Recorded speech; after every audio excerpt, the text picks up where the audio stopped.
This is a special Jigsaw victim profile. Victim's name, Amanda Young. Hello, Amanda. You don't know me, but I know you. Amanda grew up in a rough childhood and was often abused by her father. This led to her partaking in a life of drugs and eventually leading to self-harm. I wasn't being very good to myself. It was later confirmed by the letter from Mark Hoffman that Amanda and her boyfriend, Cecil Adams, were responsible for the death of John and Jill's unborn child, Gideon.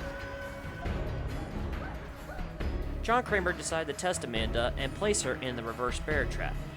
But something happened.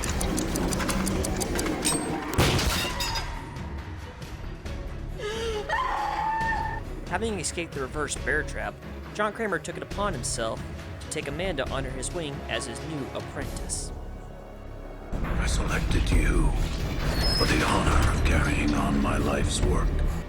From there, Amanda would assist Jigsaw in every one of his gains until his death. Unfortunately, the traps she designed for her victims were deemed unwinnable. That's right.